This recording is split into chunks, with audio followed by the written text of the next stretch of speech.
जली को आग कहते हैं और बुझी को राग कहते हैं। जो साइंस जैसे कॉम्प्लिकेटेड सब्जेक्ट को मजेदार बना दे उसे भाविक ठक्कर कहते हैं। तो केम छो विद्यार्थी मित्रों, पीडब्ल्यू गुजराती फाउंडेशन चैनल में आप सर्व विद्यार्थी मित्रों हूँ तमारी साइंस ની ફેકલ્ટી ભાવિક ઠક્કર હાર્દિક સ્વાગત કરું છું। વિદ્યાર્થી મિત્રો, આજે આપણે વિજ્ઞાનની અંદર પર્યાવરણ, આપણું પર્યાવરણ કે ચેપ્ટર નંબર 13 જોવાના છીએ, જે બોર્ડની અંદર 10 માર્ક્સનું પૂછાય છે। બેટા કેટલા માર્ક્સનું પૂછાય છે? 10 માર્ક્સનું પૂછાય છે। તો શરૂઆત કરીએ એવા રસપ્રદ ચેપ્ટરની।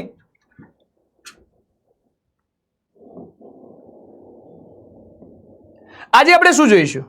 તો આજે આપણે જોવાના છીએ, પહેલા તો પ્રસ્તાવના જોઈશું। શું જોઈશું? પ્રસ્તાવના। પછી વાત કરવાની છે નિવાસન તંત્રની, આહાર શૃંખલા અને આહાર જાળ વિશે વાત કરવાની છે। ઓઝોન સ્તર કેવી રીતે નિર્માણ પામે છે અને એનું વિઘટન કેવી રીતે, ઓઝોન સ્તર અને તે કેવી રીતે વિઘટન પામે છે જોવાનું છે। આપણા દ્વારા નિર્માણ પામતા કચરાનું પ્રબંધન જોવાનું છે। શું જોવાનું છે? પ્રબંધન જોવાનું છે। તમારા માટે એક મસ્ત મજાની શાયરી છે। એક છોડ વાવો બની જાય છે એ મહાન વન। બેટા એક છોડ, એક છોડ બધા જ વાવે તો શું બનશે? મહાન વન। જીવન આપશે, પ્રદૂષણ હરશે, મળશે મીઠી પવન। જીવન આપશે, પ્રદૂષણ હરશે અને મળશે મીઠી પવન। જ્યાં હોય લીલોતરી ત્યાં જ છે સાચું જીવન। જ્યાં હોય લીલોતરી ત્યાં જ છે સાચું જીવન। પ્રકૃતિની રક્ષા કરવી એ જ આપણું પ્રથમ વચન। બેટા પ્રકૃતિની રક્ષા કરવી એ જ આપણું પ્રથમ વચન છે। તો શરૂઆત કરીએ આપણા ચેપ્ટરની। એના પહેલા તમને ચેપ્ટરની હું બ્લુપ્રિન્ટ આપી દઉં કે ભાઈ આ ચેપ્ટર કેટલા માર્ક્સનું? 10 માર્ક્સનું પૂછાય છે બોર્ડની અંદર। કેટલા માર્ક્સનું? 10 માર્ક્સનું। 2 માર્ક્સના 2 પ્રશ્ન પૂછાય છે, ટોટલ થયા 4 માર્ક્સ। 4 માર્ક્સના એક પ્રશ્ન પૂછાય છે, ટોટલ થયા 4 માર્ક્સ। અને 2 માર્ક્સનું એક જોડકું પૂછાય છે, ટોટલ થયા 2 માર્ક્સ। ટોટલ કેટલા માર્ક્સ થયા? 10 માર્ક્સ થયા। કેટલા માર્ક્સ થયા બેટા? 10 માર્ક્સ થયા। નોંધી લેજે બેટા, બ્લુપ્રિન્ટ નોંધી લેજે તું। ક્લિયર છે બેટા? જો હજુ સુધી તમે અમારી પીડબ્લ્યુ ની એપ્લિકેશન ઉપર ના જોડાયા હોય તો આજે જ પ્લે સ્ટોર માં જઈને ડાઉનલોડ બેટા કરી દો, જ્યાં તમને મળી રહેવાના છે આ બધા જ વન શોટ લેક્ચર એકદમ ફ્રી। સાહેબ વન શોટ લેક્ચર એકલા સર? બેટા વન શોટ લેક્ચર નહીં, ત્યાં તને જોડે મળી રહેવાના છે ડીપીપી અને ક્લાસ નોટ પણ મળી રહેવાના। તો આજે જ જોડાઓ અમારી પીડબ્લ્યુ એપ્લિકેશન પર। હવે શરૂઆત કરીએ બેટા ચેપ્ટરની। પહેલી વાત કરીએ પર્યાવરણની। કોની વાત કરીએ? પર્યાવરણની। આપણી આસપાસ આપણે જે કંઈ નિહાળીએ છીએ અને આપણે આપણું પર્યાવરણ કહીએ છીએ। શું કહીએ છીએ? આપણું પર્યાવરણ કહીએ છીએ। પરંતુ વિજ્ઞાનની ભાષામાં પર્યાવરણની વ્યાખ્યા જોઈએ તો સજીવોના જીવન અને તેમના વિકાસ પર અસર કરતી, સજીવોના જીવન અને તેના વિકાસ પર અસર કરતી બધી જ બાહ્ય પરિસ્થિતિ અને પરિબળોના સરવાળાને પર્યાવરણ કહે છે। શું કહે છે બેટા? પર્યાવરણ કહે છે। જો બીજી વ્યાખ્યા કહું તો હું સજીવો તેની આસપાસ આવેલા વાતાવરણના આવરણને પર્યાવરણ કહે છે। સજીવો અને તેની આસપાસ આવેલા જે વાતાવરણના આવરણને શું કહેવાય છે બેટા? પર્યાવરણ કહેવાય છે। આમ પર્યાવરણ એ ભૌતિક પરિબળો એટલે કે જૈવિક અને અજૈવિક ઘટકોનો બનેલો છે। શાનો બનેલો છે બેટા? પરિબળો, ભૌતિક પરિબળો, જૈવિક અને અજૈવિક ઘટકોનો બનેલો છે। આ વાત થઈ પર્યાવરણની વાત। શું થઈ બેટા? પર્યાવરણની વાત। હવે જોઈએ નિવાસન તંત્ર। ઇંગ્લિશમાં એને ઇકોસિસ્ટમ તરીકે ઓળખવામાં આવે છે। બધા જ સજીવો એટલે કોણ કોણ હોય એની અંદર? તો બધા સૂક્ષ્મજીવો હોય એટલે કે સૂક્ષ્મજીવો, વનસ્પતિ, મનુષ્ય સહિતના અન્ય પ્રાણીઓ, બધા જ સજીવો અને તેમની સાથે સંકળાયેલા ભૌતિક પરિબળો વચ્ચેની આંતરક્રિયાથી બનતા તંત્રને નિવાસન તંત્ર કહે છે। બેટા શીખવાડી દઉં, બેટા તને શીખવાડી દઉં। ચલો, સજીવનો રચનાત્મક અને ક્રિયાત્મક એકમ કોણ છે? તો તને બેટા ખબર છે, 9મા ધોરણની અંદર ભણીને આવ્યો છે। શું છે? કોષ છે। આ ઘણા બધા કોષો ભેગા મળીને શું બનાવે છે? પેશી બનાવે છે। પેશી ભેગી મળીને અંગ બનાવે છે।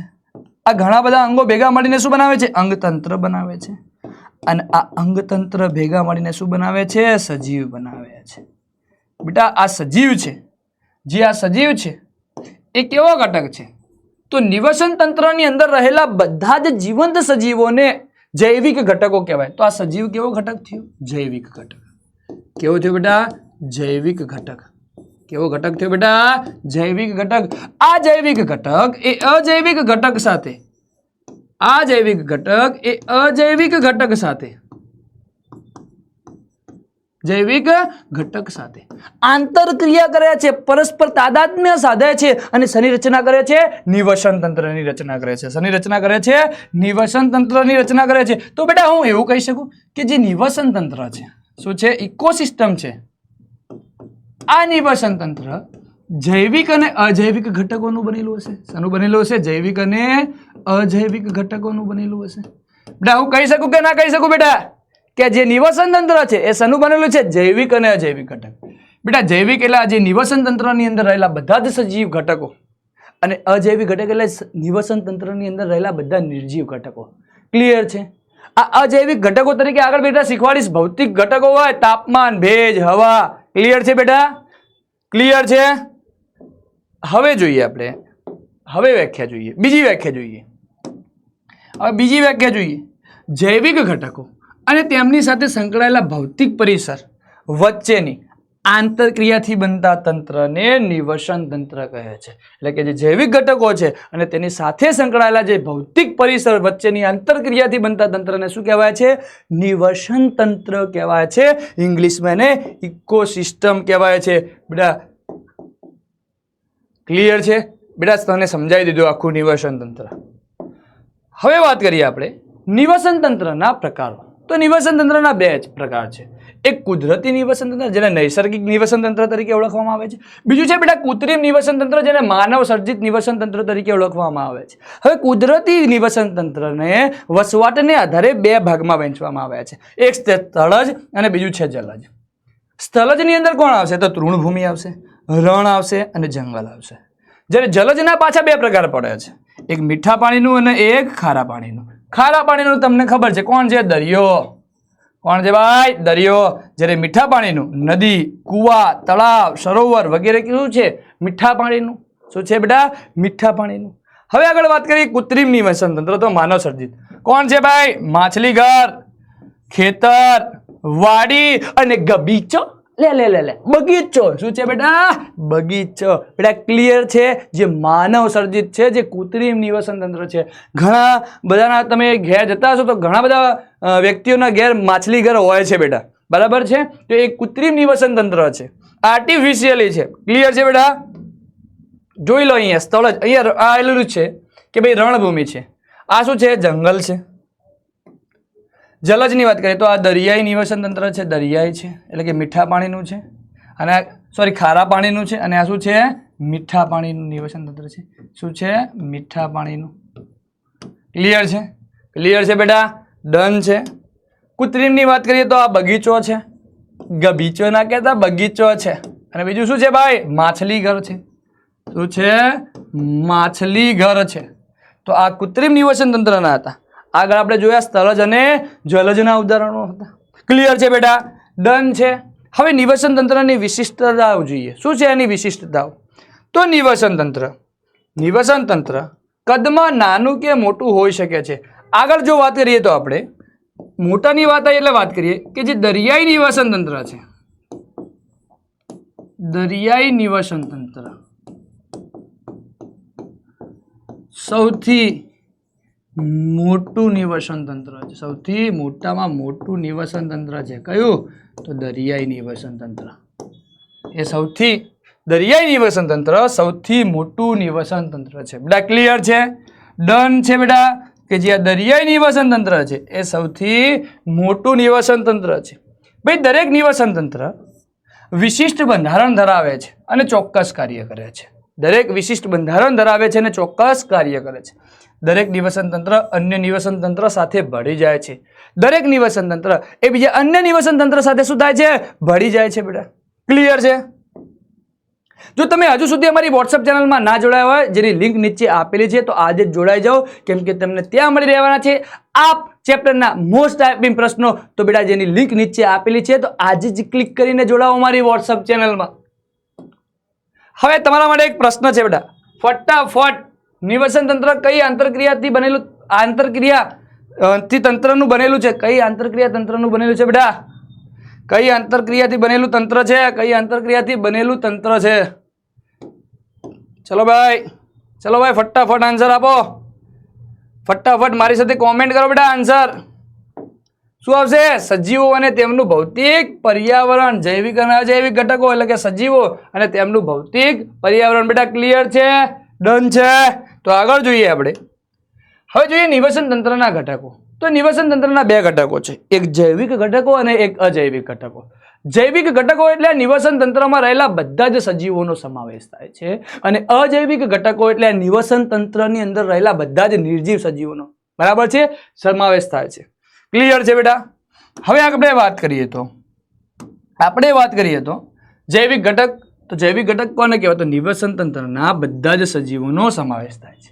જ્યારે અજૈવિક ઘટકોની અંદર નિવસન તંત્રના બધા જ નિર્જીવોનો સમાવેશ થાય છે. ભાઈ આ અજૈવિક ઘટક તરીકે ભૌતિક પરિબળો હોય. કોણ હોય? ભૌતિક પરિબળો હોય છે. કોણ હોય છે? ભૌતિક પરિબળો તરીકે કોણ હોય છે બેટા? તાપમાન લઈ લો, હવા લઈ લો, બરાબર છે, પછી વરસાદ લઈ લો, આ બધા જ એ અભૌતિક પરિબળો હોય છે જે અજૈવિક ઘટકો તરીકે હોય છે. જે શું હોય છે બેટા? અજૈવિક ઘટકો તરીકે હોય છે. હવે જૈવિક ઘટકોના પાછા ત્રણ પ્રકાર પડે છે: ઉત્પાદકો, ઉપભોગીઓ અને વિઘટકો. ઉત્પાદકો, ઉપભોગીઓ અને વિઘટકો. ઉપભોગીઓના પાછા ચાર પ્રકાર પડે છે. કયા કયા છે? દેખાય છે બેટા? તૃણાહારી, માંસાહારી, મિશ્રાહારી અથવા સર્વાહારી અને પરોપજીવી. આ બધા વિશે આપણે ડિટેલમાં અભ્યાસ કરવાનો છે બેટા. અને આ આપણે જૈવિક ક્રિયાઓ ચેપ્ટરમાં ભણી ગયા છે. ક્લિયર છે બેટા? માંસાહારીના પાછા બે પ્રકાર પડે: દ્વિતીય ક્રમના ઉપભોગીઓ અને નિમ્ન કક્ષાના, એમને કહેવાય નિમ્ન કક્ષાના માંસાહારી. અને તૃતીય ક્રમના ઉપભોગીઓ, અને શું કહેવાય? ઉચ્ચ માંસાહારી. શું કહેવાય બેટા? ઉચ્ચ માંસાહારી કહેવામાં આવે છે. બેટા ક્લિયર છે? ડન છે? આ દરેક વિશે આપણે ડિટેલમાં અભ્યાસ કરવાનો છે બેટા. જોઈ લેજે એકવાર આ કોષ્ટક, સાથે સાથે નોટ પેન લઈને લખતો રહેજે બેટા, કામ આવશે. બહુ જ ઇમ્પોર્ટન્ટ છે બધા જ. હવે વાત કરીએ બેટા ઉત્પાદકો. આપણે વાત કરીએ કે જે પોતાનો ખોરાક જાતે બનાવે છે અને આપણે ઉત્પાદકો તરીકે ઓળખીએ છીએ. માની લો કે લીલી વનસ્પતિ છે તો પ્રકાશ સંશ્લેષણની ક્રિયા કરે છે. શું કરે છે બેટા? પ્રકાશ સંશ્લેષણની ક્રિયા કરે છે અને પોતાનો ખોરાક શું બનાવતી હોય છે? જાતે બનાવતી હોય છે. તમને ખબર છે આ સજીવો સૂર્યપ્રકાશ તેમજ ક્લોરોફિલની હાજરીમાં અકાર્બનિક પદાર્થોમાંથી શર્કરા અને સ્ટાર્ચ જેવા કાર્બનિક સંયોજનોનું નિર્માણ કરે છે. આપણે પ્રકાશ સંશ્લેષણની ક્રિયા ભણીને આવ્યા છે કે કાર્બન ડાયોક્સાઇડ અને પાણી, સૂર્યપ્રકાશની હાજરી, ક્લોરોફિલ હતું ને શું બનતું હતું? ગ્લુકોઝ. શું બનતું હતું? ગ્લુકોઝ. યાદ છે ને બેટા?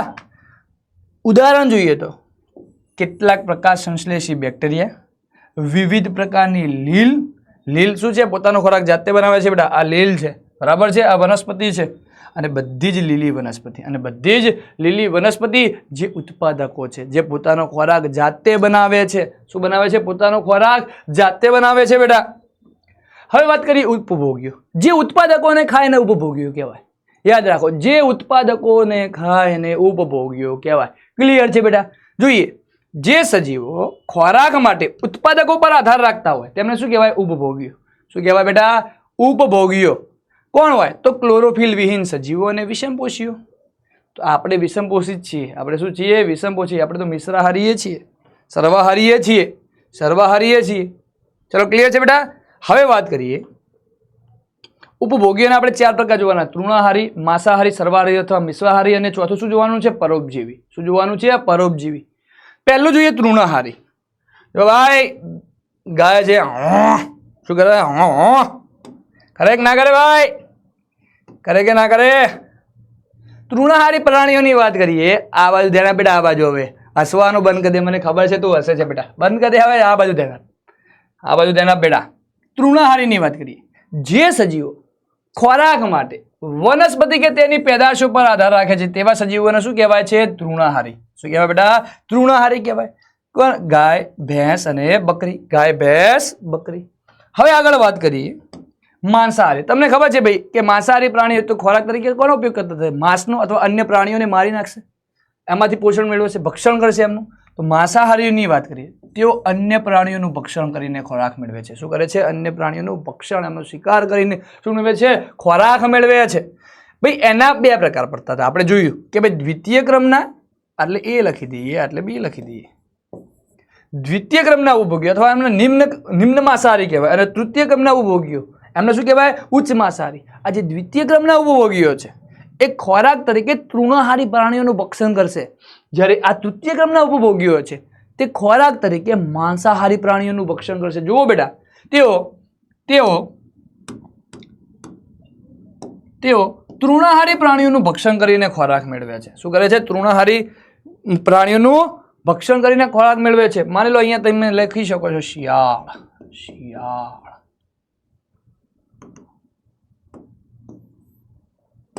લખી શકો છો શિયાળ, વરુ, બધા લખી શકો શિયાળ. ચલો ક્લિયર છે?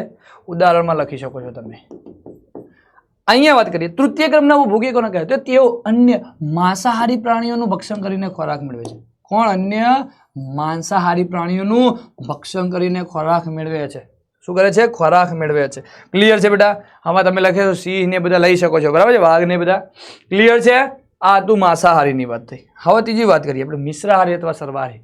આપણે મિશ્રાહારી અથવા સર્વાહારી છીએ, જે ભાઈ ખોરાક તરીકે વનસ્પતિ અને તેની પેદાશો અથવા શું કહીએ છીએ ભાઈ?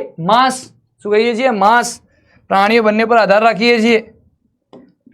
જે સજીવો ખોરાક માટે વનસ્પતિ અને પ્રાણીઓ એમ બંને ઉપર આધાર રાખતા હોય. આ ભાઈ કેવો સ્માર્ટી છે જુઓ. અને આ પપ્પી આ જીપ ગાડીને ઉભો છે જુઓ ભાઈ. જે સજીવો ખોરાક માટે વનસ્પતિ અને પ્રાણીઓ એમ બંને પર આધાર રાખતા હોય તેવા સજીવોને સર્વાહારી અથવા શું કહેવાય છે બેટા? મિશ્રાહારી કહેવાય છે. આ તો આપણે અગાઉના ધોરણોની અંદર ભણીને આવ્યા છીએ બેટા. 6થા ધોરણથી આ બધું તો આવે છે. દાખલા તરીકે મનુષ્ય, વંદો, કૂતરું અને બિલાડી. હવે પરોપજીવી વાત કરીએ. આપણે જૈવિક ક્રિયાઓની અંદર ભણી ગયા છે કે ભાઈ આ જે પરોપજીવી છે એ અન્ય પ્રાણીઓને મારી નાખ્યા વગર એમાંથી પોષણ મેળવતા હોય છે. શું કરતા હોય છે? પોષણ મેળવતા હોય છે મારી નાખ્યા વગર. યજમાન સજીવમાંથી પ્રવાહી પોષક દ્રવ્યોનું સીધું શોષણ કરે છે. માની લો કે જૂ છે, તો જૂ આપણા માથાની અંદર હોય છે ભાઈ, તમારી અંદર. આ જૂ શું કરે છે? તો આપણા અંદરથી લોહી ચૂસશે. શું કરશે? લોહી ચૂસશે. જળો છે, પછી અમરવેલ છે, પર્ટિકુમ છે, ઉધઈ છે, પ્લાઝ્મોડિયમ છે. અમરવેલ છે પીળા રંગની હોય, જેને કસ્ક્યુટા કહેવાય બેટા. યકૃત કૃમિ, જૂ, જળો, ઉધઈ, આ બધા શાના ઉદાહરણ છે? પરોપજીવીના ઉદાહરણ છે. કે આ બધા જ પરોપજીવીઓ છે, પેરાસાઇટ છે, જે યજમાન સજીવમાંથી પ્રવાહી દ્રવ્યનું સીધું શું કરશે? શોષણ કરશે. શું કરશે બેટા? શોષણ કરશે. ક્લિયર છે બેટા? આ વાત થઈ. આપણે શેની વાત કરી ભાઈ? આ પ્રકારોની વાત થઈ ગઈ ઉભયજીવીઓના. હવે આગળ વાત કરીએ. છેલ્લું બાકી રહ્યું બેટા વિઘટકો. શું બાકી રહ્યું? વિઘટકો. વિઘટકોની વાત કરીએ. હવે વિઘટકો કોને કહેવાય? બેટા માની લો કે તમે કોઈ પણ ખોરાક અથવા કોઈ પણ તમે રસ્તામાં જાઓ છો કે ક્યાંક કૂતરું કે ક્યાંક મરી ગયેલું હોય છે, તમે જોશો, સતત નોટ કરતા આવો છો, તો 1 દિવસ 2 દિવસ 3 દિવસ, તમે અઠવાડિયા 10 દિવસ પછી થશો ને તો ગાયબ થઈ ગયું. ક્યાં ગયું ભાઈ? જાદુ મંતર થયું? ના, આ વિઘટકો એનું વિઘટન કરી નાખ્યું. તો વિઘટકો કોને કહેવાય? જટિલ કાર્બનિક પદાર્થોનું સરળ અકાર્બનિક પદાર્થોમાં વિઘટન કરતા સજીવોને વિઘટકો તરીકે ઓળખવામાં આવે છે. શું તરીકે ઓળખવામાં આવે છે? વિઘટકો તરીકે ઓળખવામાં આવે છે. દાખલા તરીકે કેટલાક જીવાણુ અથવા બેક્ટેરિયા અને ફૂગ જે વિઘટકો કહેવાય. શું કહેવાય? યાદ રાખજો, એમસીક્યુમાં ઘણીવાર પૂછાય છે કે જટિલ કાર્બનિક પદાર્થોનું સરળ અકાર્બનિક પદાર્થોમાં વિઘટન કરતા સજીવોને શું કહેવાય છે? વિઘટકો. જ્યારે ભાઈ આપણે ઉત્પાદકોની વાત કરીએ તો ઉત્પાદકોની અંદર શું હતું કે સરળ અકાર્બનિક પદાર્થોમાંથી જટિલ કાર્બનિક પદાર્થોનું ઉત્પાદકોની વાત કરું. કોની વાત કરું? ઉત્પાદકો. યાદ રાખજો, ઉત્પાદક શું કરશે? સરળ અકાર્બનિકનું જટિલ કાર્બનિકમાં, જટિલ કાર્બનિક મારું ઉત્પાદક કોણ કરે છે? ઉત્પાદકો કરે છે. જ્યારે વિઘટકો શું કરે છે? અકાર્બનિક પદાર્થોનું વિઘટન કરીને સરળ શું બને છે ભાઈ? કાર્બનિક પદાર્થોનું વિઘટન કરીને અકાર્બનિક પદાર્થોમાં, એટલે કે જટિલ કાર્બનિકનું સરળ અકાર્બનિકમાં વિઘટકો, સરળ અકાર્બનિકનું જટિલ કાર્બનિકમાં કોણ કરશે? ઉત્પાદકો કરશે. યાદ રાખજો બેટા. અહીંયા ફૂગ છે, બેક્ટેરિયા છે, જંતુ છે અને શું છે? અળસિયા છે. ક્લિયર છે? તમારા માટે એક ક્વેશ્ચન છે ભાઈ કે ફક્ત વનસ્પતિઓનો આહાર કરતા પ્રાણીઓ. ચલો ભાઈ મારી સાથે કોમેન્ટ કરતા રહો ભાઈ. વનસ્પતિઓનો આહાર કરતા પ્રાણીઓને શું કહેવાય? વનસ્પતિઓનો આહાર કરતા પ્રાણીઓને. ચલો ભાઈ પહેલામાં શું આવશે? આર. ચલો બીજામાં અન્ય પ્રાણીઓનો આહાર કરતા પ્રાણીઓને શું કહેવાય ભાઈ? પ્રાણીઓનો બેમાં શું આવશે પી. ત્રીજામાં વનસ્પતિ અને પ્રાણી બંનેનો શું કહેવાય ને સર્વાહારી અથવા મિશ્રાહારી ક્યુ. શું આવશે બેટા ક્યુ. ક્લિયર છે બેટા. ડન છે બેટા. ડન ડના ડન છે. આગળ જોઈએ. હવે જોવાનું છે આહાર શૃંખલા. શું જોવાની છે બેટા? આહાર શૃંખલા. શું જોવાનું છે બેટા? આહાર શૃંખલા વિશે વાત કરવાની.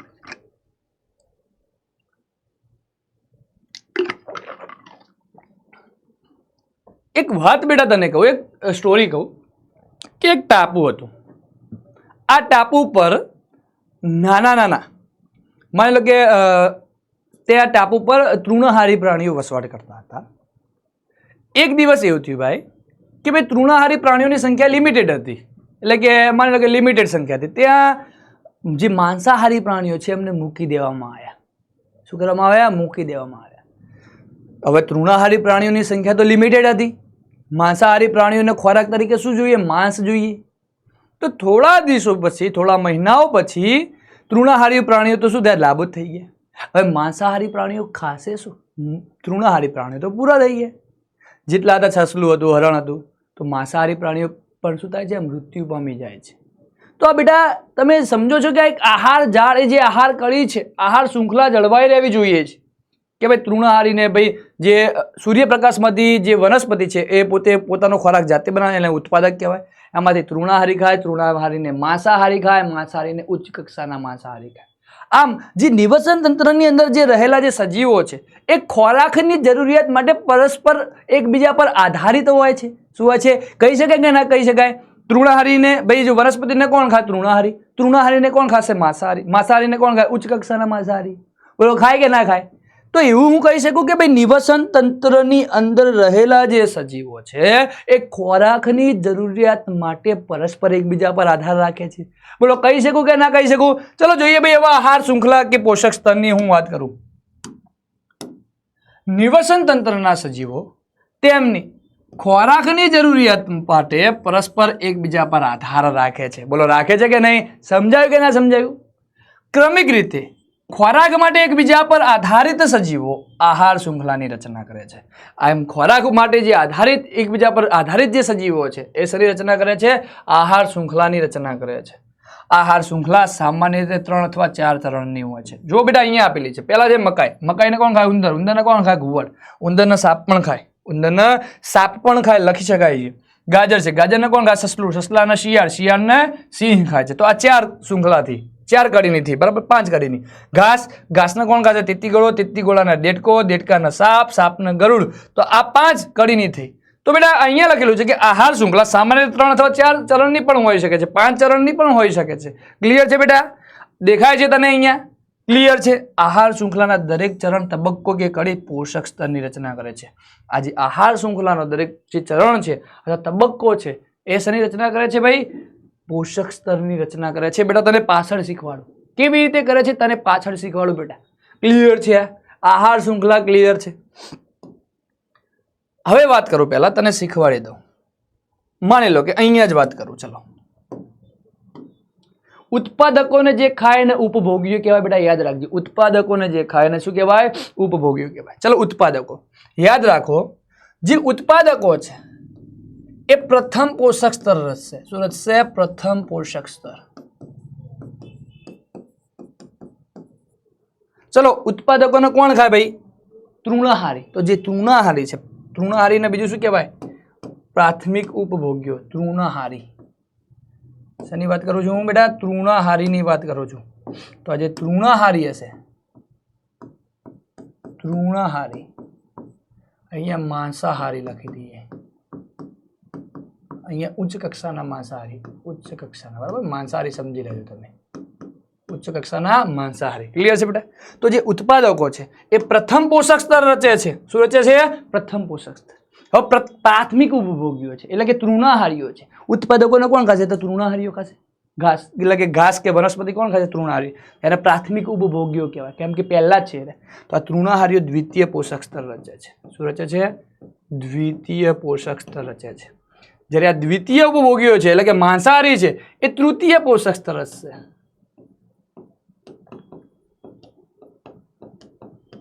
જ્યારે તૃતીય ઉપભોગ્યો એ ચતુર્થ એટલે કે ચોથું પોષક સ્તર રચશે.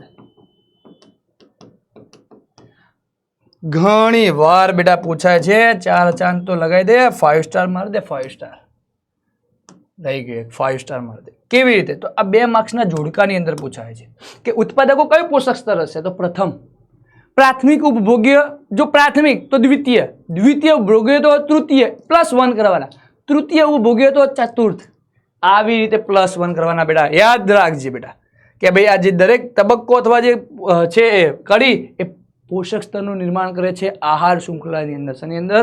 આહાર શૃંખલાની અંદર. ક્લિયર છે બેટા? તો અહીંયા ઉત્પાદકો, ઉત્પાદકોથી પ્રાથમિક ઉપભોગીઓ, પ્રાથમિક ઉપભોગીઓમાં કોણ આવે? તૃણાહારી આવે. તૃણાહારી દ્વિતીય પોષક સ્તર રચે છે.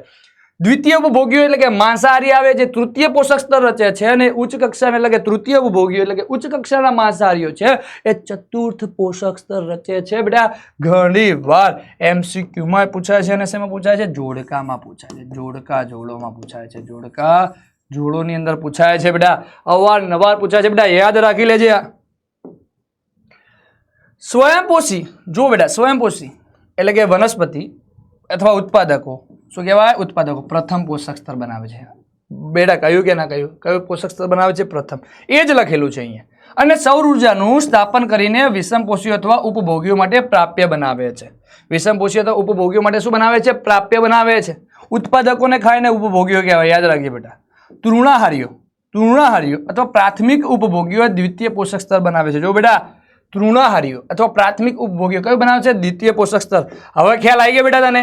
નાના માંસાહારીઓ અથવા દ્વિતીય ઉપભોગીઓ ત્રીજું પોષક સ્તર બનાવે છે. જ્યારે મોટા માંસાહારીઓ છે, શું છે બેટા? આ જે મોટા માંસાહારીઓ છે, શું છે? મોટા માંસાહારીઓ છે એ શું કરે છે? તૃતીય, મોટા માંસાહારીઓ તો તૃતીય ઉપભોગીઓ ચોથું પોષક સ્તર બનાવે છે. શું બનાવે છે બેટા? ચોથું પોષક સ્તર બનાવે છે. બેટા ક્લિયર છે? બેટા ડન છે? તને ખબર પડી કે ના પડી? આ આહાર શૃંખલા પણ પૂછાય છે. આહાર શૃંખલા પણ પૂછાય છે. આની અંદર પોષક સ્તરો તો વાળું તો બહુ જ પૂછાય છે જોડકાની અંદર. બેટા યાદ કરી લેજે, યાદ કરી લેજે બેટા. હું જે બોલે એ જ છે. નોટ કરી લેજે બેટા, નોટ કરી લેજે. ચલો હવે જોઈએ આહાર શૃંખલાનો સાચો ક્રમ. આહાર શૃંખલાનો સાચો ક્રમ પહેલા તમને શીખવાડી જ દો. આહાર શૃંખલાનો સાચો ક્રમ પછી તમને આવડી જશે. પહેલા કોણ આવે? ઉત્પાદકો. શીખવાડ્યું, ફરીથી શીખવાડું. પછી કોણ આવે? પ્રાથમિક ઉપભોગીઓ. કોણ આવે? પ્રાથમિક ઉપભોગીઓ એટલે કે તૃણાહારી આવે. કોણ આવે? તૃણાહારી આવે. શું આવે? તૃણાહારી. ક્લિયર છે બેટા? પછી કોણ આવે? દ્વિતીય ઉપભોગીઓ એટલે કે નાના માંસાહારી. અને પછી આવે તૃતીય ઉપભોગીઓ એટલે કે મોટા માંસાહારી. શું આવે? મોટા માંસાહારી. ચલો ભાઈ ઉત્પાદકો પછી વિઘટકો ના આવે. ઉત્પાદકો તૃણાહારીઓ માંસાહારીઓ, રાઈટ છે. વિઘટકો ઉત્પાદકો ના આવે. પહેલા જ ઉત્પાદકો આવે. ઉત્પાદકો તૃણાહારીઓ સર્વાહારીઓ ના આવે બેટા. તો આપણો ઓપ્શન શું થયો? બી ફોર બોમ્બે. શું થયું બેટા? બી ફોર બોમ્બે. બેટા ક્લિયર છે? ઉત્પાદકો તૃણાહારીઓ પછી શું આવશે? માંસાહારીઓ. શું આવશે? માંસાહારીઓ. બેટા એકવાર નોટ કરી લેજે, એકવાર નોટ કરી લેજે, એકવાર નોટ કરી લેજે બેટા, એકવાર નોટ કરી લેજે. હવે વાત કરીએ નિવસન તંત્રમાં ઉર્જા વહનના અભ્યાસ પરથી તારવેલી સમજૂતી. ચલો આ બધું છે. આ પણ ઇમ્પોર્ટન્ટ છે. આમાંથી ઘણા વાર MCQs પૂછાતા હોય છે કે ભાઈ નિવસન તંત્રમાં ઉર્જાનો જે વહનના અભ્યાસ પરથી જે તારવેલી માહિતી છે એના આધારે આપણે જુઓ કે ભાઈ જે લીલી વનસ્પતિઓ પ્રાપ્ત સૌર ઉર્જાના લગભગ 1% ભાગનું જ પર્ણો દ્વારા શોષણ કરી ખાદ્ય ઉર્જામાં રૂપાંતર કરે છે. બેટા અહીંયા જો દેખાય છે? તને દેખાય છે બેટા? અહીંયા શું કે આપેલું છે? જુઓ 10 લાખ જૂલ ઉર્જા સૂર્યપ્રકાશ વાપરે છે. સૌર ઉર્જાનું શોષણ થાય છે. એમાંથી શું કહે છે ભાઈ? લીલી વનસ્પતિ પ્રાપ્ત સૌર ઉર્જાના લગભગ 1% ભાગ જ. અહીંયા શું કર્યું ભાઈ? એ 10 લાખ હતી એના 1% જ એટલે કે કેટલી? 10,000 જ. 10,000 જ. કોણ ઉત્પાદન કરે છે ભાઈ? પ્રાથમિક ઉત્પાદકો એટલે કે ભાગનું દ્વારા શોષણ કરી ખાદ્ય ઉર્જામાં રૂપાંતર કરે. માત્ર 1% વાપરે છે. કેટલા ટકા? 1% દેખાય છે બેટા? હવે આ જે ઉર્જા છે અહીંયા બેટા ધ્યાન આપ. આ જે ઉર્જા છે એ ક્રમિક એક પોષક સ્તરથી જ્યારે બીજા પોષક સ્તરમાં વહન પામે છે ત્યારે એનો 10% વ્યય થાય છે. માની લો કે 10,000 છે, એના 10%, એના 10%, આના પાછા 10%, આના પાછા 10%. શું પામે છે? વ્યય પામે છે. શું પામે છે બેટા? વ્યય પામે છે. શું પામે છે? વ્યય પામે છે. આ બાજુ ધ્યાન આપજો બેટા. લીલી વનસ્પતિઓ પ્રાપ્ય ઉર્જાના લગભગ 1% ભાગનું શોષણ કરે છે. એમસીક્યુમાં પૂછાય છે. ઉર્જાનું વહન એક પોષક સ્તરથી બીજા પોષક સ્તરમાં થાય છે ત્યારે ઉષ્મા સ્વરૂપે મોટા પ્રમાણમાં ઉર્જા શું કરે છે? ગુમાવે છે. શું કરે છે બેટા? ગુમાવે છે. ઉત્પાદકોની સરખામણીમાં ઉપભોગીઓ વધારે ઉર્જાનો વ્યય કરે છે. એટલે કે જે ઉત્પાદકો છે એના કરતાં જે ઉપભોગીઓ છે એની અંદર જે જાય છે ઉર્જા એમાં ઘણો બધો વ્યય થાય છે. નિવસન તંત્રમાં સતત ઉર્જા પુરવઠો પ્રાપ્ત થવો જરૂરી છે. નિવસન તંત્રમાં સતત ઉર્જાનો પુરવઠો પ્રાપ્ત થવો જરૂરી છે બેટા. હવે આ બાજુ ધ્યાન આપો. આ ઉર્જા સૂર્યપ્રકાશમાંથી આવી વનસ્પતિએ શોષી ત્યાંથી આગળ ઉપભોગ્યો પ્રાથમિક દ્વિતીય તૃતીય ઉપભોગ્યો તરફ જાય છે. ત્યાં ઉર્જા શું થાય છે? ઘટતી જાય છે. પાછી આવે છે ખરા? પાછી સૂર્યપ્રકાશમાં આવે છે ખરા? ના. તો ભાઈ નિવસન તંત્રમાં જે ઉર્જાનો પ્રવાહ છે એ હંમેશા એક માર્ગીય હોય છે. નિવસન તંત્રમાં જે ઉર્જાનો પ્રવાહ છે શું છે? ઉર્જાનો પ્રવાહ છે. શું છે બેટા? પ્રવાહ છે. હંમેશા એક માર્ગીય હોય છે. શું હોય છે? એક માર્ગીય હોય છે. કેમ કે વનસ્પતિ દ્વારા શોષાયેલી જે ઉર્જા છે ફરીથી વનસ્પતિમાં આવતી નથી. જે સૂર્યપ્રકાશ ઉર્જા આપે છે વનસ્પતિ 1% શોષે છે, ત્યારબાદ દરેક પોષક સ્તરમાં 10% શોષાતી જાય છે. તો બેટા આ એમસીક્યુમાં ઘણીવાર આમાં પરથી એમસીક્યુઝ નીકળે છે કે ભાઈ ઉત્પાદકોના સ્તરે 5000 છે તો ભાઈ દ્વિતીય ક્રમના ઉપભોગ્યો તો તમારે કરવાનું 5000ના પ્રાથમિક 10% તો પ્રાથમિક ઉપભોગ્યો એના 10% એટલે દ્વિતીય ઉપભોગ્યો. તો આવી રીતે એમસીક્યુઝ પૂછાય છે. માની લો કે અહીંયા 10 લાખ છે એના 1% એટલે કે 10,000, એના પછી 10% એટલે કે 1000, એના 10% એટલે કે 100, એના 10% એટલે કે 10. આવી રીતે તમારે એમસીક્યુઝ પૂછાય છે બેટા. એમસીક્યુઝ પૂછાય છે, આવી રીતે પૂછાય છે બેટા. નોટ કરી લેજે. આ નોટ કરી લેજે બેટા. એમસીક્યુઝ પૂછાય છે એમાંથી. નિવસન તંત્રમાં ઉર્જાના આ તો બરાબર આગળ ચાલુ છે કન્ટિન્યુ. દરેક પોષક સ્તરે વૃદ્ધિ, પ્રજનન અને અન્ય જૈવિક ક્રિયાઓ માટે સજીવો ઉર્જાનો ઉપયોગ કરે છે બેટા. આપણે પણ કરીએ છીએ. લગભગ પ્રાપ્ય ઉર્જાના 10% ઉર્જા આહાર શૃંખલાના એક પોષક સ્તરથી બીજા પોષક સ્તરમાં વનસ્પતિ 1% શોષે છે. જ્યારે પોષક સ્તરની અંદર કેટલા ટકા વહન પામે છે? 10%. બેટા એમસીક્યુ. એમસીક્યુ ઘણી વાર પૂછાય છે. ઘણી વાર પૂછાય છે બેટા એમસીક્યુ. આહાર શૃંખલામાં સામાન્યતઃ 3 અથવા 4 ચરણની હોય છે. આપણે જોયું ચોથા પોષક સ્તર પછી ઉપયોગી ઉર્જાની માત્રા ખૂબ જ ઓછી હોય છે બેટા. છેલ્લા પોષક સ્તરે ઉર્જા ઓછી હોય, સૌથી પહેલા પોષક સ્તરે ઉર્જા વધારે હોય. તો વનસ્પતિની જે સંખ્યા છે એ સૌથી વધારે હોય. આ બાજુ ધ્યાન આપો. જે ઉચ્ચ કક્ષાના માંસાહારીઓ છે, વાઘ સિંહની સંખ્યા વધારે છે કે લીલી વનસ્પતિની? લીલી વનસ્પતિની. તો ઉત્પાદકોના સ્તરે સંખ્યા વધારે હોય છે, જ્યારે જે ઉપભોગીઓના સ્તરે છે એટલે કે ઉચ્ચ કક્ષાના માંસાહારી તે સંખ્યા કેવી હોય છે? ઓછી હોય છે. યાદ રાખજો. ઉત્પાદકોના સ્તરમાં સજીવોની સંખ્યા સૌથી વધારે હોય છે. એમસીક્યુમાં પૂછાય છે કે કેમ કે ત્યાં સૌથી વધારે ઉર્જા હોય છે. અને ઉચ્ચ માંસાહારીના સ્તરે સજીવોની સંખ્યા કેવી હોય છે? ઓછી હોય છે. શું હોય છે? ઓછી હોય છે. ઉર્જા વ્યય પામતી જાય છે. અને તમને એ પણ ખબર છે કે ઉત્પાદકોની સંખ્યા હંમેશા વધારે હોય છે, જ્યારે ઉચ્ચ કક્ષાના માંસાહારીઓની સંખ્યા શું થાય છે? ઘટતી જાય છે. આ પણ એમસીક્યુમાં ઘણી વાર પૂછાય છે. એમસીક્યુમાં ઘણી વાર પૂછાય છે બેટા. નિવસન તંત્રમાં કયા પોષક સ્તરે સૌથી ઓછી ઉર્જા પ્રાપ્ત થાય છે? ભાઈ આવી જ ગયો. નિવસન તંત્રના કયા પોષક સ્તરે સૌથી ઓછી ઉર્જા પ્રાપ્ત થાય છે? ફટાફટ કોમેન્ટ કરો ભાઈ. સૌથી ઓછી ઉર્જા ક્યાં પ્રાપ્ત થાય છે? સૌથી ઓછી ઉર્જા ક્યાં પ્રાપ્ત થાય છે? અહીંયાથી જ નીકાળ્યો ભાઈ. જોઈ લો કે ઉત્પાદકોના સ્તરમાં સજીવોની સંખ્યા વધારે હોય છે અને ઉચ્ચ કક્ષાના આહાર શૃંખલામાં સામાન્યતઃ 3 અથવા 4 ચરણની હોય છે. ચોથા પોષક સ્તર પછી ઉપયોગી ઉર્જાની માત્રા ખૂબ જ ઓછી હોય છે. શું આવશે ભાઈ? ઉત્પાદકોએ તો વધારે હોય, તૃણહારી એ 10%, પછી વિઘટકો તો વાત જ નથી થઈ. તો શું આવશે? ઉચ્ચ માંસાહારી. શું આવશે? ઉચ્ચ માંસાહારી. શું આવશે બેટા? ઉચ્ચ માંસાહારી. એમના સ્તરે ઉર્જા શું થાય છે? ઘટતી જાય છે. શું થાય છે? ઘટતી જાય છે. ઉત્પાદકોથી ભાઈ ઉપભોગીઓ, ઉત્પાદક, પછી પ્રાથમિક ઉપભોગીઓ,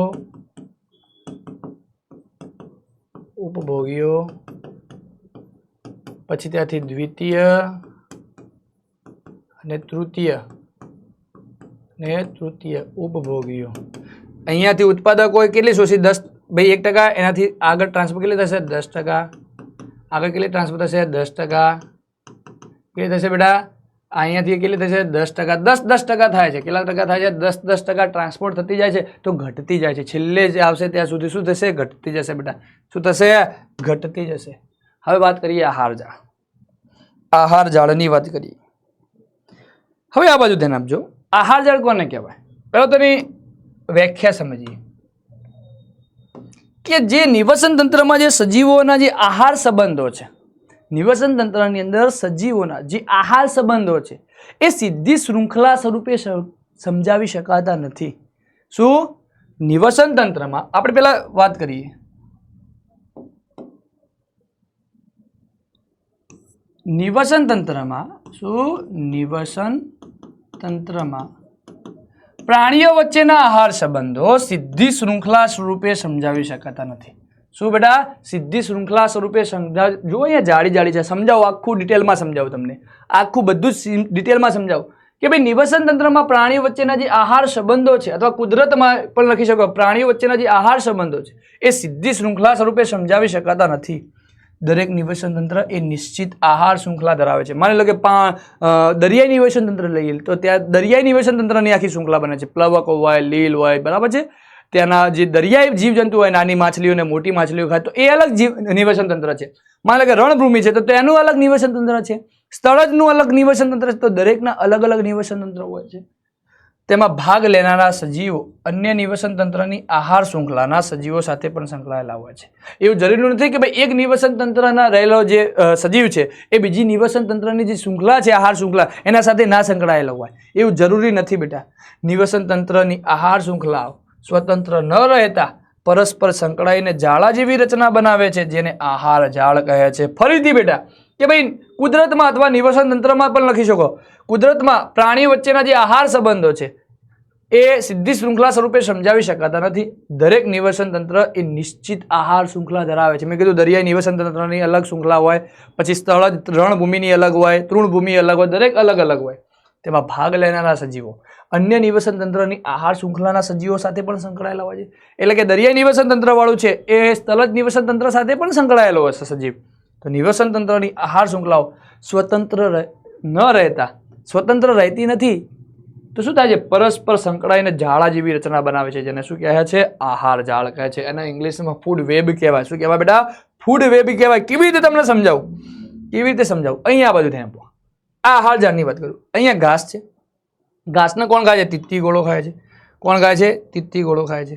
તીતી ગોળો એટલે કે તીડ. અને કોણ ખાય છે? ઘુવડ ખાય છે. કોણ ખાય છે ભાઈ? ઘુવડ ખાય છે. આ બાજુ ધ્યાન આપો. આ બાજુ ધ્યાન આપો. હવે આ તીડની વાત કરું તો ચલો આ બાજુ ધ્યાન આપો. આ તીડને બીજું કોણ ખાય? આપણે આગળ ભણી ગયા દેડકો પણ ખાય. કોણ ખાય? દેડકો પણ ખાય. ખાય કે ના ખાય? તો અહીંયા ભાઈ આ એક સજીવ છે, એ બીજા અન્ય સજીવનો ખોરાક પણ બની શકે છે. શું બની શકે છે? અન્ય સજીવોનો, બે કે વધારે સજીવોનો શું બની શકે છે? ખોરાક બની શકે છે. મતલબ કે અનાજને કોણ ખાધું ભાઈ? તીડે. તીડ કોને ખાધું? ઘુવડ. તો આ તીડને બીજું કોણ ખાય? દેડકો પણ ખાય છે. કોણ ખાય છે? દેડકો પણ ખાય છે. બેટા ક્લિયર છે? માની લો કે ઘાસ ખાધું, પાછું એને ઘુવડે ખાધું. હવે ચકલી છે, અનાજ છે, ચકલીએ ખાધું. આ ચકલીને કોણ ખાધું ભાઈ? શિયાળે ખાધું. કોણે ખાધું? શિયાળે. માની લો કે આ શિયાળને પાછું કોણ ખાય છે? વાઘ ને એ બધા ખાય છે. ખાય છે કે નથી ખાતા? તો આમ આ સંકળાયેલી હોય છે એકબીજા સાથે. શું કરેલી હોય છે? સંકળાયેલી હોય છે. એક જાળી જેવી રચનાઓ બનાવે છે, જેને આપણે આહાર ઝાડ તરીકે ઓળખીએ છીએ. શું તરીકે ઓળખીએ છીએ? આહાર ઝાડ તરીકે ઓળખીએ છીએ. ક્લિયર છે બેટા? માની લો કે આ ઉંદર છે. અનાજ કોને ખાધું? ઉંદરે. ઉંદરને કોણ ખાય? ઘુવડ. તો ઉંદરને બીજું સાપ પણ ખાઈ શકે છે. ઉંદરને કોણ ખાય? સાપ પણ ખાય. ખાય કે ના ખાય? તો અહીંયા જે એક પ્રાણી છે એ બીજા પ્રાણીઓનો આહાર બની શકે છે. શું બની શકે છે? આહાર પણ બની શકે છે. આમ આ જે શૃંખલા છે એ સ્વતંત્ર ન રહેતા પરસ્પર જાળી જેવી રચના બનાવે છે, જેને આપણે આહાર ઝાડ તરીકે ઓળખીએ છીએ બેટા. ક્લિયર છે? હવે નિવસન તંત્રમાં વિઘટકોની ભૂમિકા 2 માર્ક્સમાં ઘણીવાર પૂછાય છે. નિવસન તંત્રમાં બેટા આહાર જાળ અને આહાર શૃંખલા પણ પૂછાય છે. યાદ રાખજે, આહાર જાળ અને આહાર શૃંખલા પણ પૂછાય છે બેટા. મૃત જૈવ અવશેષોનું વિઘટન કરતા સજીવોને શું કહેવાય? વિઘટક અથવા અપમાર્જક કહેવાય. અપમાર્જકો પણ કહેવામાં આવે છે. અપમાર્જક શું કહેવાય? અપમાર્જક તરીકે પણ ઓળખવામાં આવે છે. જીવાણુ અને બેક્ટેરિયા અથવા ફૂગ.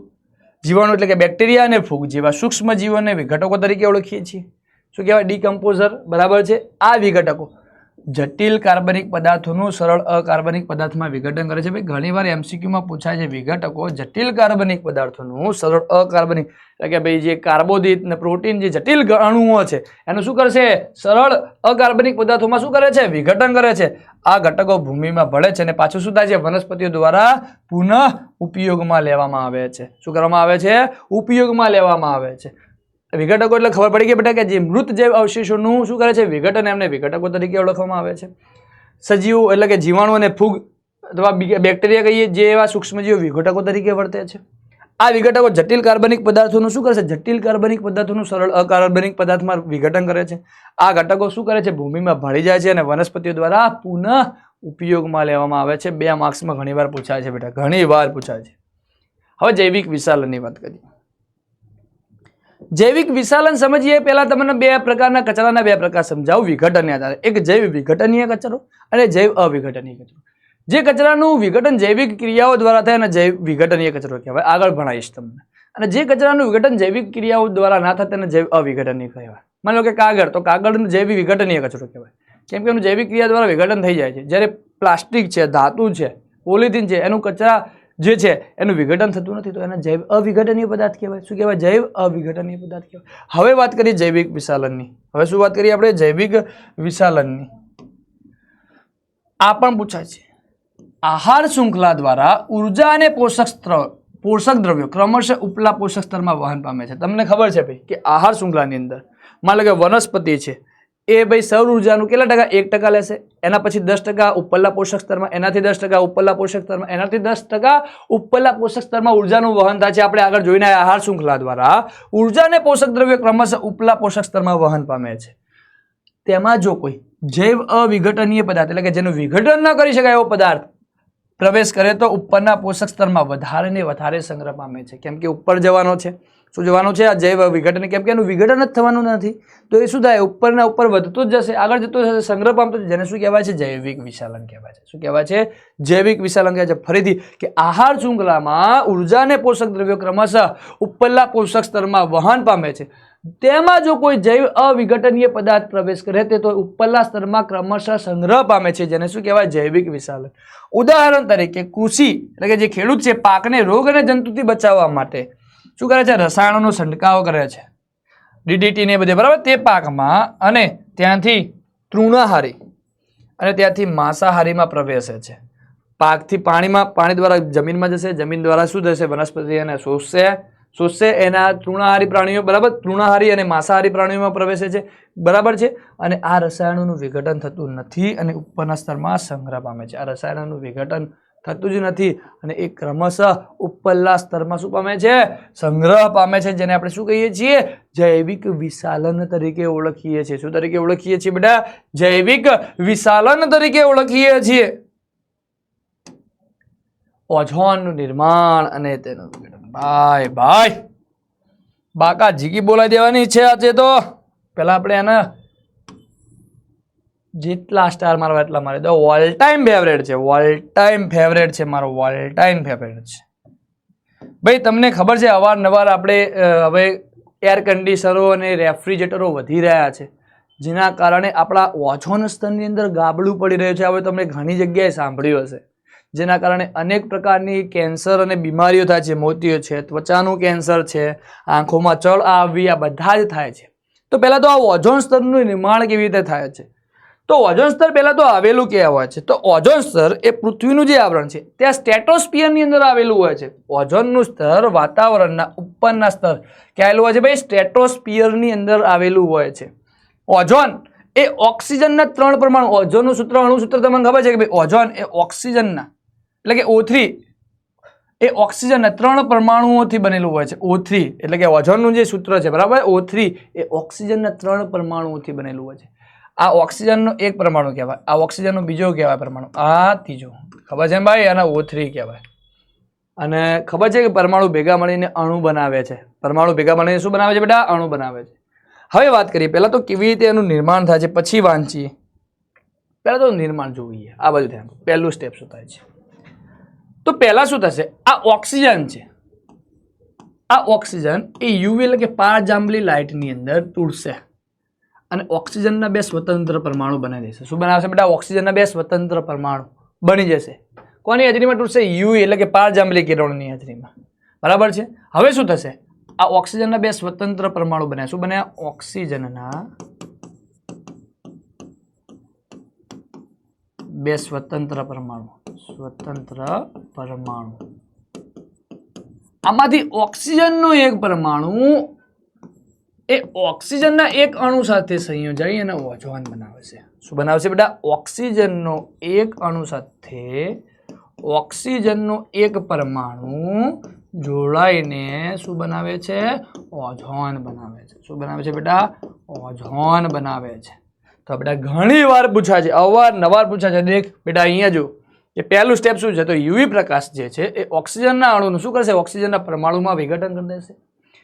આ બાજુ ધ્યાન. બીજું શું થશે? તો ઓક્સિજનનો એક પરમાણુ ઓક્સિજનના અણુ સાથે સંયોજાઈને ઓઝોનનો અણુ બનાવે છે. શું બનાવે છે?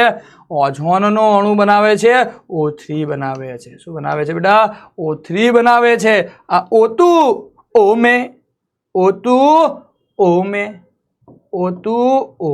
ક્લિયર છે બેટા? આવી રીતે ઓઝોનનું નિર્માણ થાય છે. આ રીતે ઓઝોનનું નિર્માણ થાય છે બેટા.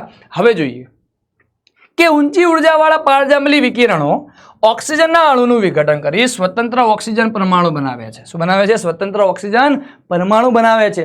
આ ઓક્સિજનનો સ્વતંત્ર પરમાણુ ઓક્સિજનના અણુ સાથે સંયોજાઈને શું બનાવે છે? ઓઝોનનો અણુ બનાવે છે. ઘણી વાર પૂછાય છે. O3 નું સૂત્ર ઓઝોન.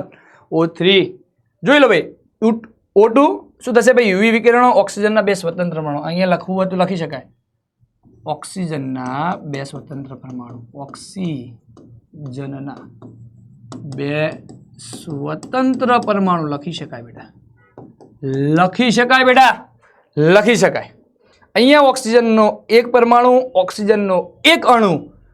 ભાઈ પરમાણુ ભેગા મળીને અણુ બનાવે. હો, આપણે 9મા ધોરણની અંદર ભણી ગયા ભાઈ. પરમાણુ ભેગા મળીને શું બનાવે? અણુ બનાવે. અને ભાઈ ઓક્સિજન એકલો ના હોય વાતાવરણની અંદર. શું હોય? એકબીજાના હાથમાં હાથ નાખીને ફરતા હોય. O2 સ્વરૂપે હોય. શું હોય બેટા? O2 સ્વરૂપે હોય. શું હોય? O2 સ્વરૂપે હોય. ક્લિયર છે બેટા? ડન છે? ડન છે બેટા? હવે ઓઝોનનું વિઘટન કેવી રીતે થાય છે તમે આ બધું ધ્યાન આપો બેટા. પહેલા શીખવાડો તમને. તમે જે રેફ્રિજરેટર ને બધું યુઝ કરો છો ને એની અંદર એક હોય છે જેનું નામ છે CFCS, ક્લોરોફ્લોરોકાર્બન. શું નામ છે એનું? ક્લોરોફ્લોરોકાર્બન. એનો જે મુખ્ય સંયોજન જે કાર્બનનું છે, મુખ્ય સંયોજન છે ભાઈ. આ ક્લોરોફ્લોરોકાર્બનની અંદર જે કાર્બનનું મુખ્ય સંયોજન છે, શું છે? કાર્બનનું મુખ્ય સંયોજન એ ઓક્સિજનના અનેક અણુઓનું વિખંડન કરી નાખે છે. શું કરે છે? ઓક્સિજનના અણુઓનું શું કરે છે? વિખંડન કરી નાખે છે. જેના કારણે ઓઝોન સ્તરની અંદર ગાબડા પડ્યા છે. શું પડ્યા છે બેટા? ગાબડા પડ્યા છે. આપણા જે રેફ્રિજરેટર છે, જે ફ્રીજ છે એની અંદર આ બધું છે. રેફ્રિજરેટર અથવા બીજું શું લઈએ? AC ને બધું. બરાબર? Air conditioner. બરાબર છે? 1980 થી વાતાવરણમાં ઓઝોનની આ પણ 2 માર્ક્સમાં વિઘટન પૂછાય છે. 2 માર્ક્સમાં. પેલું 4 માર્ક્સમાં સળંગી પૂછી શકાય. બરાબર છે? ઝડપી ઘટાડો થઈ રહ્યો છે જેને ઓઝોન ગર્ત તરીકે ઓળખવામાં આવે છે. આ પણ MCQમાં પૂછાય છે. આ વિખંડન માટે ક્લોરોફ્લોરોકાર્બન. ભાઈ અહીંયા પૂરું નામ પણ પૂછાય છે. પૂરું નામ પૂછાય છે. ક્લોરોફ્લોરોકાર્બન એ મુખ્ય જવાબદાર પરિબળ છે. કોણ છે? ક્લોરોફ્લોરોકાર્બન. 1970માં સંયુક્ત રાષ્ટ્ર પર્યાવરણ કાર્યક્રમ United Nation environmental programme UNEP. શું નામ છે? UNEP. 1987માં સંયુક્ત રાષ્ટ્ર પર્યાવરણ કાર્યક્રમ United Nation environmental programme UNEP. શું નામ છે? UNEP ના સર્વાનુમતે નક્કી કરવામાં આવ્યું કે CFCS નું ઉત્પાદન 1986 ના સ્તરે સીમિત રાખવામાં આવે. કે 1986 ના સ્તર સુધી એનું શું રાખવામાં આવે? સીમિત રાખવામાં આવે બેટા. શું રાખવામાં આવે? સીમિત રાખવામાં આવે. હવે ઓઝોન સ્તરની અગત્યતા. ઓઝોન શું કરે છે? તો સૂર્યમાંથી આવતા જે પારજાંબલી કિરણો છે અને એનાથી આપણને શું આપે છે? રક્ષણ આપે છે. શું આપે છે? રક્ષણ આપે છે. શું આપે છે? રક્ષણ આપે છે. તો જોઈએ હવે સૂર્યમાંથી આવતા પારજાંબલી વિકિરણો સામે ઓઝોન સ્તર પૃથ્વીને ફરતે રક્ષણાત્મક આવરણ બનાવે છે. ક્લિયર છે? ઓઝોન સ્તર સજીવો માટે હાનિકારક ટૂંકી લંબાઈ ધરાવતા પારજાંબલી વિકિરણોનું શોષણ કરે છે. આમ પૃથ્વી પરના સજીવોનું શું કરે છે ભાઈ? રક્ષણ કરે છે. શું કરે છે? રક્ષણ કરે છે. તો અગત્યતા બેટા IMP છે. અગત્યતા હવે એનાથી થતી અસર, એનાથી શું અસર થાય છે? શું અસર થાય છે? એટલે મેં તમને કીધું કે એમ કે જો આ ઓઝોન સ્તર છે એમાં ગાબડું પડે છે ત્યારે આ યુવી કિરણોને કારણે ત્વચાનું કેન્સર થાય છે, આંખોમાં ચળ એટલે કે ખણાવે છે, અને બીજું શું થાય છે? મોતિયો જેવી સમસ્યાઓ થાય છે, બીમારીઓ થાય છે. નીચેના વાતાવરણમાં ઓઝોન વાયુ સજીવો પર હાનિકારક અસર જેવી કે કઈ ભાઈ ત્વચાનું કેન્સર. બેટા જુઓ, ત્વચાનું કેન્સર. કયું કેન્સર? ત્વચાનું. આંખોમાં ચળ આવી, અને ત્રીજું શું છે ભાઈ? મોતિયો. શું છે? મોતિયો વગેરે ઉત્પન્ન કરે છે. શું કરે છે? ઉત્પન્ન કરે છે. શેમાં પૂછાશે? મસીક્યુમાં. આમ વાતાવરણમાં પૃથ્વીની સપાટીની નજીકમાં ઓઝોનની હાજરી માનવ જાતિ અને સમગ્ર સજીવો માટે હાનિકારક છે. માટે આપણે જે વાપરી રહ્યા છીએ ભાઈ રેફ્રિજરેટર ને બધું, તો એની અંદર નુકસાનકારક જ છે આપણા માટે, કેમ કે એની અંદર CFCS એટલે કે ક્લોરોફ્લોરો કાર્બન બરાબર છે ઉત્પન્ન થાય છે. હવે તો જો કે આવ્યો છે એક બીજો આપણા એના સિવાય HFC ને એ બધું બરાબર છે. પારજાંબલી યુવી વિકિરણની અસરથી ખાલી જગ્યાના કેન્સરની શક્યતા છે. ખાલી જગ્યાનું કેન્સર થાય છે ભાઈ. એમને બોલો ઓપ્શન વગર તમારા અંદર ઓપ્શન મળશે, પણ એમને મને એવું છે કે ભાઈ તમે કોમેન્ટ કરીને જણાવો, કે ભાઈ આનાથી કનું કેન્સર થાય છે ભાઈ? પારજાંબલી વિકિરણની અસરથી શરૂ થાય છે ત્વચાનું. શું થાય છે બેટા? ત્વચાનું કેન્સર થાય છે. ખાલી જગ્યા રસાયણોનો ઉપયોગ ઓઝોન સ્તર માટે ભયજનક છે. ભાઈ શાનો ઉપયોગ? એ ઓઝોન સ્તર માટે ભયજનક છે. CFCS. CFCS ક્લિયર છે બેટા? ડન છે. હવે છેલ્લો ટોપિક આ ચેપ્ટરનો, કચરો એટલે શું? નકામા કચરાના પ્રકાર. તો ભાઈ આપણે આપણી રોજિંદી જીવન અથવા ગતિવિધિમાં ઘણા બધા હાનિકારક અને બિનઉપયોગી પદાર્થો ઉત્પન્ન કરીએ છીએ. આ હાનિકારક અને બિનઉપયોગી પદાર્થોને આપણે કચરો કહીએ છીએ. ભાઈ વિજ્ઞાનની અંદર કચરાની વ્યાખ્યા છે. શાની છે? કચરાની વ્યાખ્યા છે કે ભાઈ આપણી દૈનિક ગતિવિધિમાં આપણે કેટલાક હાનિકારક અને બિનઉપયોગી પદાર્થોનું નિર્માણ કરીએ છીએ. આ બિનઉપયોગી અને હાનિકારક પદાર્થોને આપણે શું કહીએ છીએ ભાઈ? કચરો કહીએ છીએ. શું કહીએ છીએ? કચરો કહીએ છીએ. કચરાના સ્વરૂપના આધારે તેના પ્રકાર જોઈએ તો કે ઘન કચરો છે ને એક પ્રવાહી કચરો છે. ઘન કચરો આ દેખાય છે તમને પ્લાસ્ટિક ને બધો ઘન કચરો છે. આ પ્રવાહી કચરો છે. પ્રવાહી કચરો આગળ શીખવાડું. ઘન કચરો તો રસોડાના કચરામાં શાકભાજી, ફળ, છાલ વગેરે MCQમાં પૂછાશે. આ ઉપરાંત ધાતુ કચરો, પ્લાસ્ટિક, પોલિથીનનો પણ ઘન કચરામાં સમાવેશ થાય છે. આગળ વાત કરીએ. આ ઉપરાંત ધાતુ કચરો, પ્લાસ્ટિક, પોલિથીનનો પણ ઘન કચરામાં સમાવેશ થાય છે. બેટા યાદ રાખજે કે ધાતુ કચરો, પ્લાસ્ટિક અને પોલિથીનનો ઘન કચરામાં સમાવેશ થાય છે. જ્યારે પ્રવાહી કચરાની વાત કરીએ, ઘન કચરાની સરખામણીમાં પ્રવાહી કચરાનું વ્યવસ્થાપન અને તેની હેરફેર સરળ થાય. કેમ કે જે પ્રવાહી કચરો છે એને એક જગ્યાથી બીજી જગ્યાએ પાઇપલાઇન દ્વારા લઈ જઈ શકાય છે, સીધું જ લઈ શકાય છે. ગટરનું પાણી છે, કારખાનાનું ગંદુ પાણી છે, રસોડામાંથી નીકળતું પાણી વગેરે વગેરે. બેટા જોઈ લેજે ઘન કચરાના એકવાર ઉદાહરણ પણ જોઈ લેજે બેટા. અહીંયા બરાબર છે. ચલો ભાઈ વિઘટનને આધારે મેં તમને કહ્યું કે વિઘટન ભાઈ ઘણી વાર તફાવત આમાંથી નીકળતા હોય છે. તફાવત પૂછાય છે 2 માર્ક્સમાં. એક પૂછાય છે જૈવ વિઘટનીય કચરો અને અજૈવ વિઘટનીય કચરો. બીજા પૂછાય છે જૈવિક ઘટકો અને અજૈવિક ઘટકો. બરાબર છે. આહાર શૃંખલા અને આહાર જાળ. વિઘટનને આધારે 2 પ્રકાર પડે. જૈવ વિઘટનીય, જે કચરાનું વિઘટન જૈવિક પ્રક્રિયાઓ એટલે કે જીવાણુ અને મૃતોપજીવીઓ દ્વારા કરી શકાય છે તેને શું કહેવાય બેટા? જૈવ વિઘટનીય કચરો કહેવાય છે.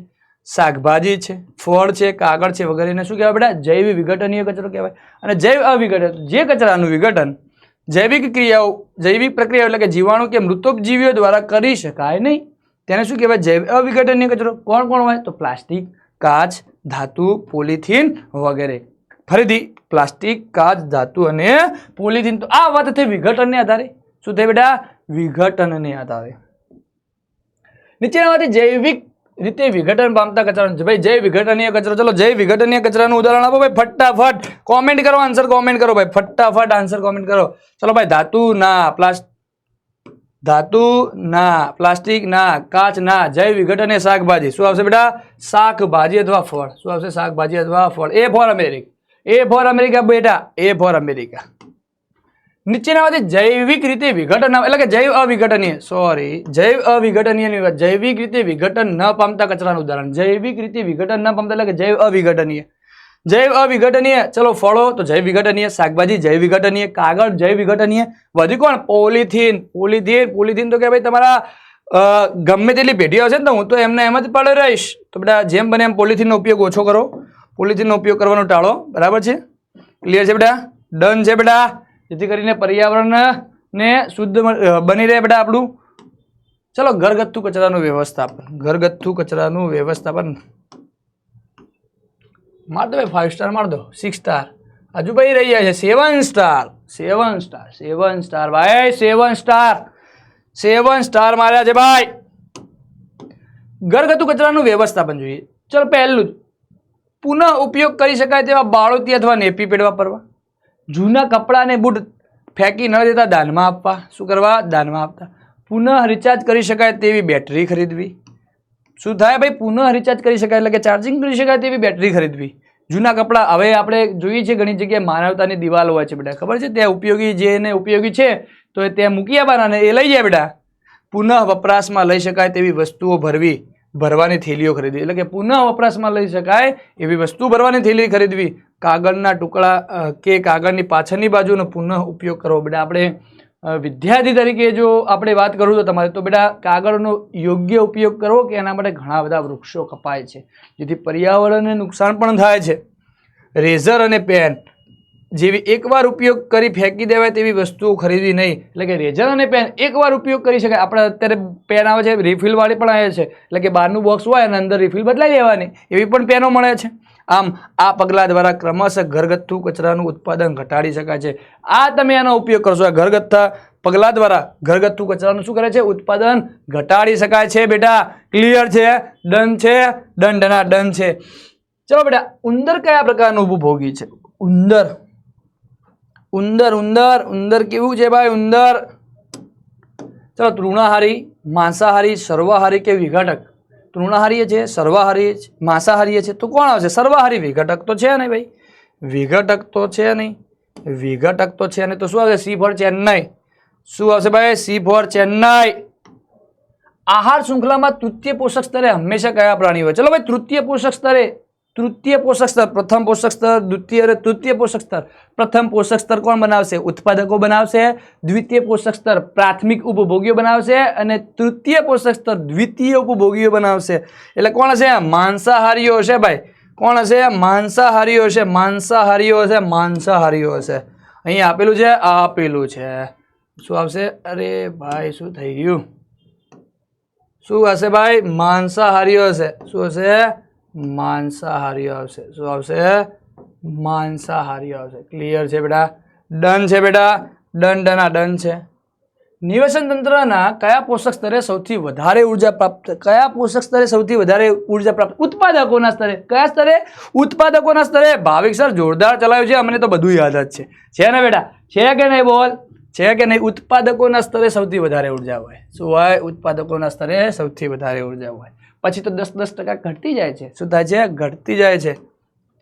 ચલો યોગ્ય જોડકા જોડો. ચલો સ્વયંપોષીય. સ્વયંપોષીય શું કરશે ભાઈ? મેં તમને શીખવાડ્યું સ્વયંપોષીય જટિલ સરળ અકાર્બનિકમાંથી જટિલ કાર્બનિક. શું આવે ભાઈ? અકાર્બનિક દ્રવ્યનું સરળ ઉર્જાની મદદથી કાર્બનિકમાં રૂપાંતર. તો એ ફોર અમેરિક. એ ની જગ્યાએ શું આવશે? ક્યુ. ચલો પ્રાથમિક ઉપભોક્તા. પ્રાથમિક ઉપભોક્તા કોણ છે? પ્રાથમિક ઉપભોક્તાની વાત છે બેટા. કોણ છે? વનસ્પતિ હારી. કોણ આવશે બેટા? વનસ્પતિ હારી. દ્વિતીય ઉપભોક્તા પ્રાણીહારી. શું આવે? પ્રાણીહારી. અને વિઘટકો જટિલ કાર્બનિકનું સરળ અકાર્બનિકમાં. જટિલ કાર્બનિક દ્રવ્યોનું સરળ અકાર્બનિકમાં. 3 માં શું આવશે? પી. શું આવશે? પી. ક્લિયર છે બેટા? ડન છે. ચલો પૂર્ણ નામ આપો. CFCS અને UNEP. બેટા તારે આના પૂર્ણ નામ કોમેન્ટ કરીને મને જણાવવાનું છે બેટા. આના નામ તને મને કોમેન્ટ કરીને જણાવવાનું છે બેટા. કોમેન્ટ કરીને જણાવવાનું છે બેટા. તમારા માટે કોમેન્ટ કરીને હોમવર્ક છે. કોમેન્ટ કરીને મને જણાવવાનું છે, બસ કોમેન્ટ કરીને. ક્લિયર છે? આજનું સેશન અહીંયા સુધી રાખીએ છીએ. મળીએ નેક્સ્ટ સેશનમાં. આશા રાખું છું કે બધાને મોજ આવી હશે. આવજો. ટાટા બાય.